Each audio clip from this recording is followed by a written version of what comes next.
So one question that comes up every once in a while in the office is how do I book a conference room or a training room, or how do I add the calendar for those rooms to my calendar so I can book them by myself? It's pretty straightforward actually, so if you give me a few minutes, follow along with me, I'll show you how to do just that. So the first thing you want to do is open up your web browser. You can go ahead and go to google.com. I would recommend Google Chrome as well, most likely because you're already signed into your Google account. Usually it's the home page, but you can also just type in google.com like I just did. And when you're in there, on the top right hand side, you're going to see a little grid icon. Click on that and navigate over to Calendar. And you're going to see this populate with your personal calendar. But over here on the left hand side, you're going to want to hover your mouse over a little slowly until you can find this little gray taskbar here. It's a little tricky to find. Scroll down there a bit and you're going to want to go down to here where it says Other Calendars. Click this plus icon and we'll go to Browse Resources. And then here you'll see all our various conference rooms and training rooms and the corporate calendar on there. So if you want to go ahead and we'll add training rooms 1 and 2 for this example. All you got to do is click this checkbox here. And you can also, if you're not sure of the contents of the calendar, you can click on this little eyebrow preview and you'll see right here what it is. So you can see here's the training room. We have all sorts of new hire orientations and demos and meetings happening. So if that's the one you want, then by all means leave that clicked. And we go ahead and click back here. And now we'll see our main calendar view. And here we are. Here is the training room 1 and 2. Now, and you'll see it on the top here, you'll have it broken down, on the left-hand side here, I have my personal calendar. We have training room 1 right here. We have training room 2. If you're wondering what that little number in the parentheses is, that is the capacity of the room. So training room 1 can fit 25 people. So if you have a meeting that's holding 45 people, you're going to want to book both rooms. And we'll get into how to do this in Outlook, but just because we're in Gmail, I'll show you how to schedule a meeting through here. So what you're going to want to do is on your personal calendar, you're going to want to create the event. If you go here to the Training Room 1 calendar, you're going to get a notification saying you cannot schedule events for this room.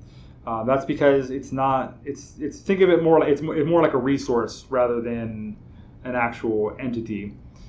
So what we'll do though, so let's say tomorrow morning I want to have a meeting. Well, today actually, let's say 4 o'clock, let's have a meeting. We want to give it a title, test meeting, and then you'll see, so you can set all your parameters, your date and your time. So actually let's move this to tomorrow because nobody wants to have a meeting at 4:30 at the end of the day. We can give it different times here, and we'll say 9:30. And the default is an hour. I mean, obviously you can adjust the end time if you need to. And then as far as adding guests go, you'll invite who you would want to attend the meeting. So I'll invite Mike Brewer in this example. And then what's kind of cool about this is that once you add someone, you can actually see like suggested times for them. So if I go to guest availability right here, I can actually kind of get a little quick peek at his calendar and see, okay, well, tomorrow Mike is actually going to be busy tomorrow around 9:30. So maybe we reschedule the meeting to a different time. So let's try, we can move this forward to, let's say, the 29th. Man, he's a busy guy. So let's just take him off the meeting altogether right here. We'll add, I don't know, let's add Eric. I don't think he has anything going on tomorrow. So we'll go ahead and add me here. Same thing, I can see suggested times. I have nothing going on tomorrow, so I'm perfect for this meeting. And then right here under Add Rooms, so what you'll do here, you'll add a room, and this is going to give you kind of similar to the before, it's going to show you suggested rooms, so rooms that are available during the time period you've selected. So Training Room 2, perfect candidate for a meeting. However, Conference Room 1 looks like it's booked. Same thing for Training Room 2, it looks like it's booked later in the day. So we'll stick with Training Room 2 like we had originally planned to. And so now that that's out of the way, You can go back, click the back button up here. If there's anyone else you want to invite, absolutely go ahead. The location I wouldn't really worry about too much, because unless it's happening somewhere other than headquarters, it's probably not necessary. And under the description, you can give a little agenda, but in this case, we'll just say this is a sample meeting, and we'll click save. And if you want to send invitations to people that are in the meeting, go ahead. If they don't know about it, it's a good way to remind them. And then this way too, they'll get a reminder about an hour before the meeting starts, so they don't ditch you. And then, so now that that's been scheduled, if we go ahead and look here on Training Room 2, right here you can see this in the blue, this is my personal calendar, and the purple, this is the calendar for Training Room 1 at 9:30 on Thursday, the day we selected. So that is that. Other cool things you can do in the calendars. If you want to hide a calendar, you can just uncheck that box here. Like if you went ahead and added every single calendar there is, and you don't want to see every event happening, you can just uncheck that altogether. Conversely, you can also go through and go back, like you're going to add a calendar, go to Browse Resources, and you can just uncheck the box right here. So if we want to get rid of Training Room 2, we just uncheck the box right there. Other cool things in the calendars of interest section right here, you can add various religious holidays. You can add sports. If you want to add your favorite teams schedule right there, you can do that.